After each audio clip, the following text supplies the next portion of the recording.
Tonight on CBC Vancouver News. Holy crap. No relief yet. Bone-dry conditions and smoke mean BC's wildfire threat rolls on. And first Indigenous Governor General. history for Canada today and hopes for reconciliation.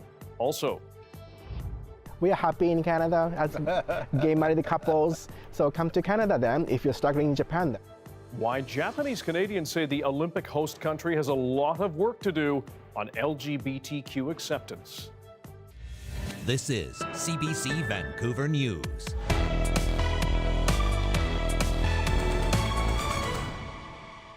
Good evening, thanks for joining us. BC's hot, windy, smoky weather continues to be a challenge for fire crews.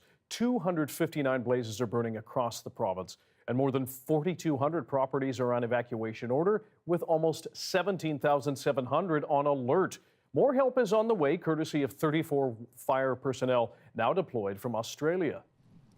In the South Okanagan, officials say the Inkameep fire near Oliver and Osoyoos has grown dramatically, and strong shifting winds are a big challenge. But the regional district of Okanagan-Similkameen has dropped the evacuation order for 28 parcels of land to an alert. 101 wildfire workers from Mexico are also getting set up to help with that fire. Despite some welcome news, the smoke still a big test. I've ordered infrared scans and some mapping flights, but as people can imagine, aircraft resources are also pretty limited at this time, so we've been prioritizing the operational suppression. And just to the north, an evacuation order has been issued for the Thomas Creek wildfire burning near Skaha Lake. Officials say the fire has grown substantially and it now threatens 8 parcels of land in the region. A local state of emergency was declared by the Okanagan-Similkameen Regional District. People are being asked to leave those areas immediately. Meanwhile, the Osoyoos Indian Band welcomed more than 100 firefighters from Mexico.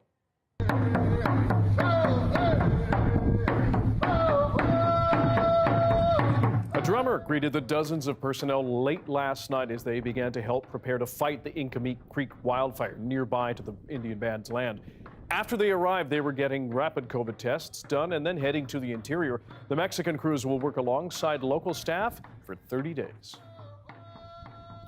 A silver lining for a Lytton First Nation elder. He's been reunited with his dog more than 3 weeks after fire tore through that community. Byron Spinks had almost given up hope of ever finding his 4-year-old pup named Baby. The family, like hundreds of others, were forced to leave very quickly as flames threatened their homes. Our family is complete now. We feel complete. All of our house is gone. We can rebuild, and we're just taking it day by day right now. And but it makes it a lot easier with our little fur baby here, and she just makes a big difference for us. Spinks says he went to a checkpoint every day to see if anybody had seen his dog. Turns out Baby was being fed by emergency crews and hiding in a neighbor's home.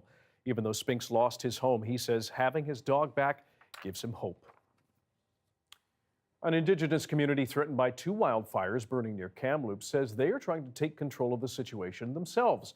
The Skichison First Nation near Kamloops says help has been slow to arrive.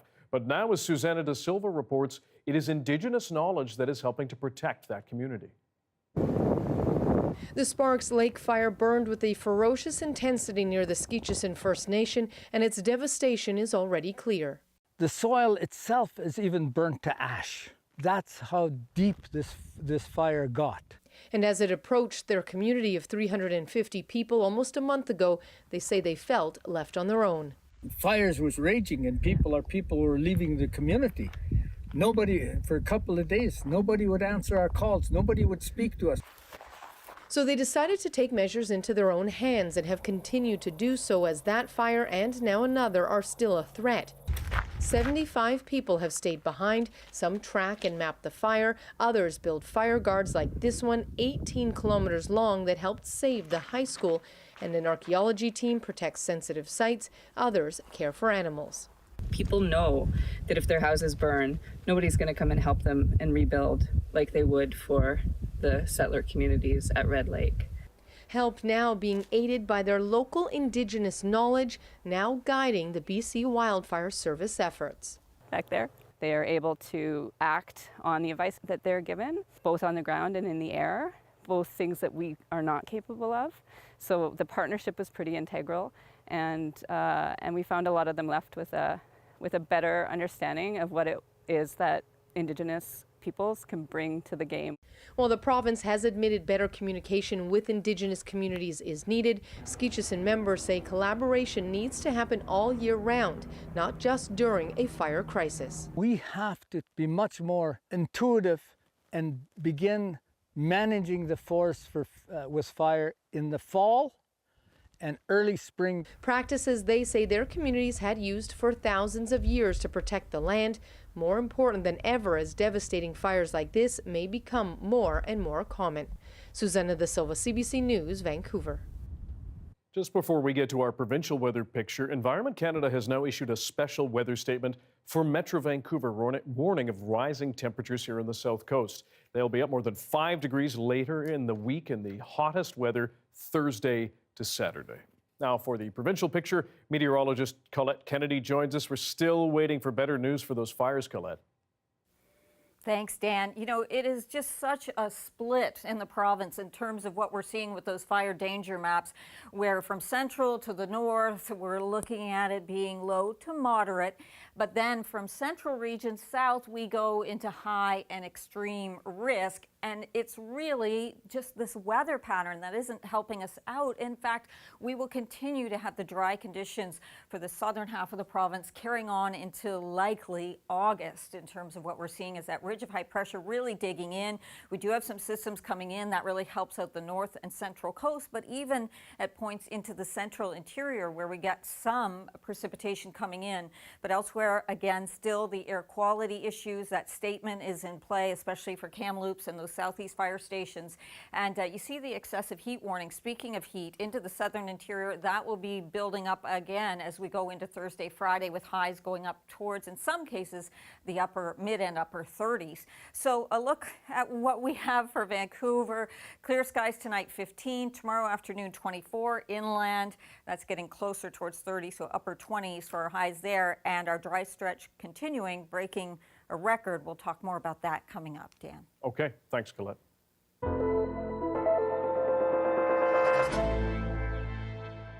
BC's COVID numbers are climbing again. The province recorded 267 new confirmed cases and sadly 1 new death since Friday. More than half of those cases are now in interior health. The region continues to have the most active cases at 342. 43 people are in hospital right now, 17 in critical care. Meanwhile, 2 mink have tested positive for coronavirus on a BC mink farm. The unidentified farm has been under quarantine since a mink tested positive there in May. Now an order from the provincial health officer is placing a moratorium on any new mink farms in BC. Existing farms are also being capped at their current numbers. Weekend visitors to Playland got a chance to see a new temporary attraction. It's not a new ride, it's a pop-up vaccine clinic. As Janella Hamilton reports, it's to try to make it easier for people to get their shots.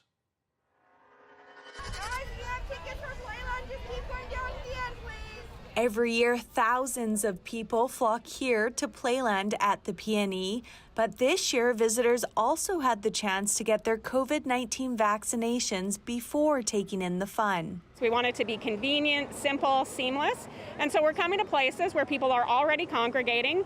This pop-up is one of a series of clinics being put on by various health regions in highly populated places like Crescent Beach, the shipyards, and the Trout Lake Farmers Market. We don't want people to have to make a choice between going out and enjoying their summer and getting the vaccine, so we're bringing the two together. A convenient option that has been well received by the community, some who have dealt with scheduling conflicts and as a result haven't been able to make time for their vaccination. People are like, oh, you know, I have to make an appointment, and I work in 5 different jobs, so when you have time off, you have time off. And it's not just the first dose that has people lined up. We did the first shot at the convention center, and we were supposed to be contacted like 2 months later.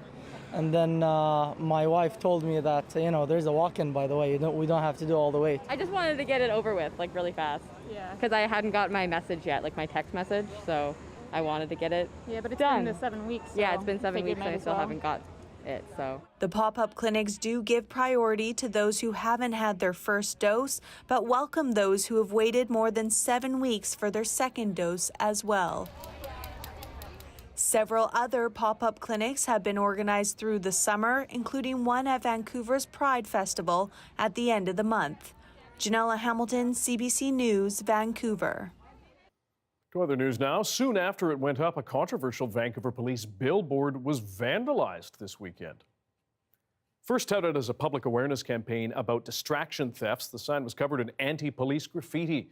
The billboard has been described as dystopian, promoting fear. It's since been returned to the original message.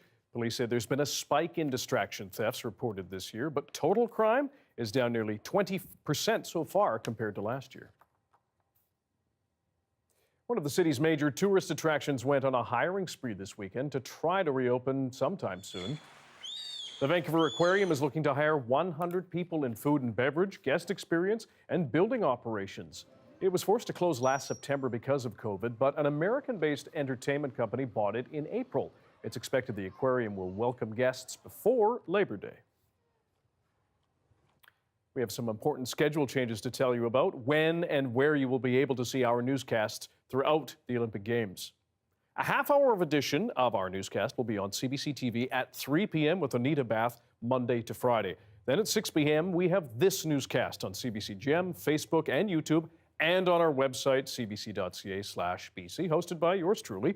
You can also watch our newscasts on demand on CBC Gem, and our late and weekend newscasts are taking a break throughout the Tokyo Games.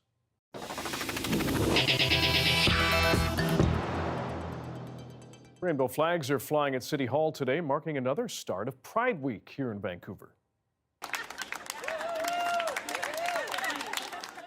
This week's celebrations are a mix of in-person and virtual events. Because of the pandemic, the Pride Parade will be online. The CBC's Janella Hamilton spoke with one young woman who is celebrating for the first time after coming out to her family. This is Romaine Labady's first time taking in Vancouver's Davie Street.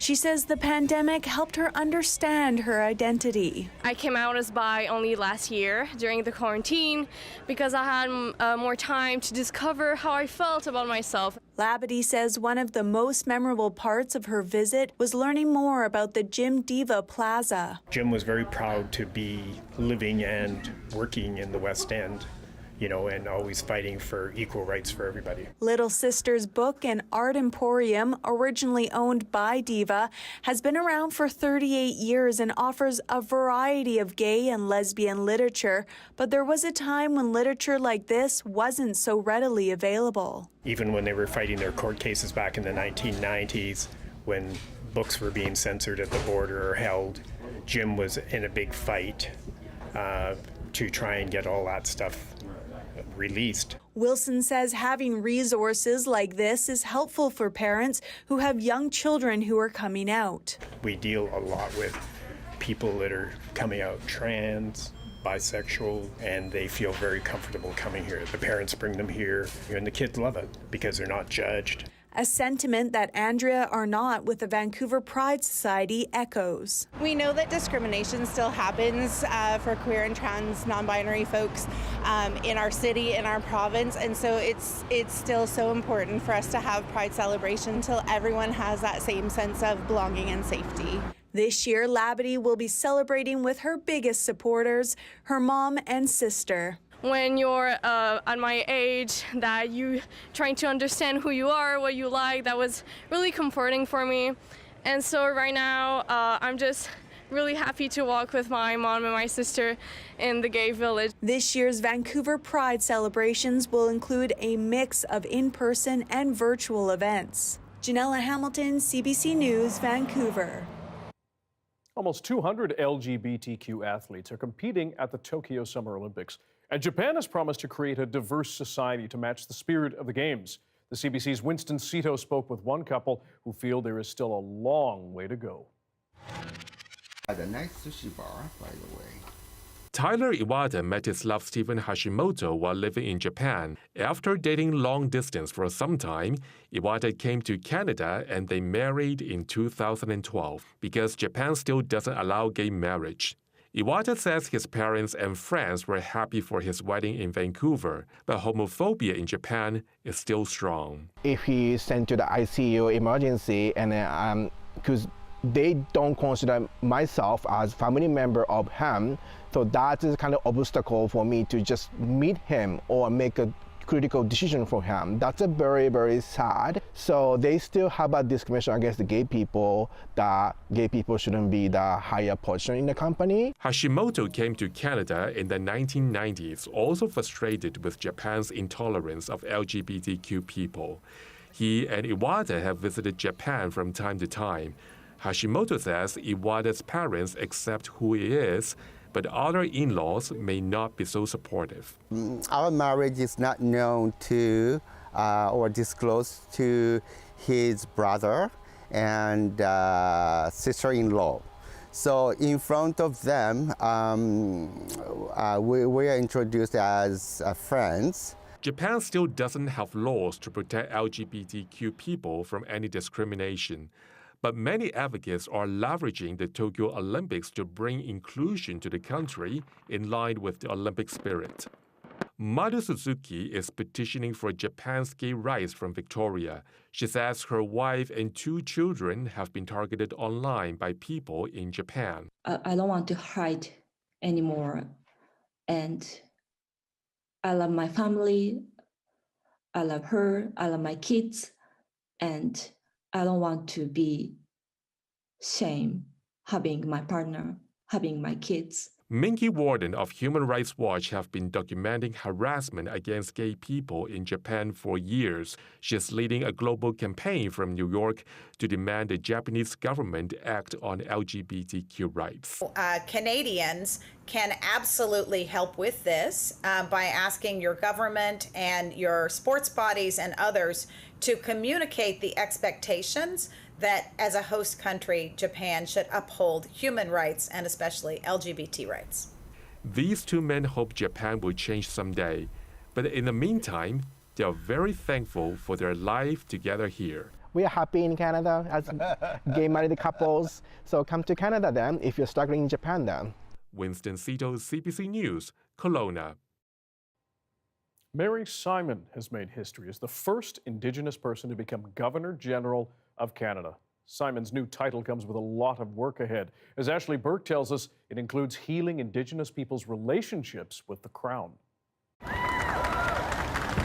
An installation ceremony like no other. Steeped in symbolism, marking historic change. Mary Simon's Inuit culture honored. As she replaces the Chief Justice, he stepped in to fill the role during the second longest vacancy at Rideau Hall in history. Not every day is this formal. Mary Simon now taking over during a significant time as Canada reckons with its dark past.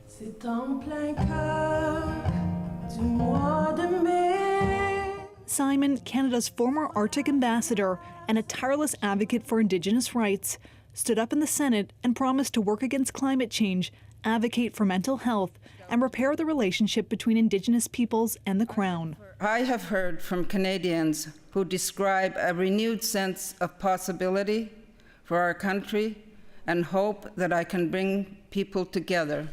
Her message also delivered in Inuktitut, another first. My Inuk name is Ningyukarlak, and Prime Minister, it means bossy little old lady. A lady who then tackled her lack of French head-on with humility. Le plus élevé. Sometimes I have a little trouble pronouncing, but I'm learning. Her words today about replacing hurt with hope, a message in keeping with the man who chose Simon for the job and his commitment to reconciliation. We need your vision of a stronger Canada for everyone. Sing like a bird to the oncoming light. A moment her family never thought they'd see. I thought of my mom and dad and my grandmother, and they would have been very proud of her. Simon has already moved into Rideau Hall, unlike her predecessor, a sign of a return to normalcy and her commitment to healing wounds of the past. Ashley Burke, CBC News, Ottawa.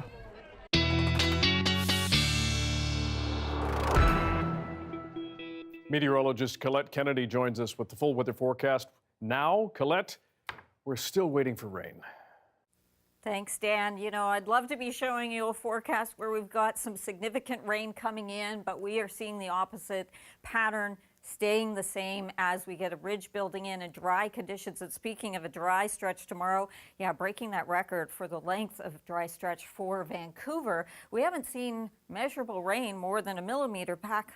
That was back on June 15th, the last time we really saw anything. Remember that? Hard to remember, isn't it? With that ridge of high pressure in play, where the rainfall is coming north and central coast, pushing into, it's a bit spotty in nature, but into the central interior, getting some rain, which is helpful there. It's why the fire danger is lessened in those parts of the province. I'm not saying it isn't there, but you see that it's more moderate to low as opposed to what we have for the southern half of the province and into the interior.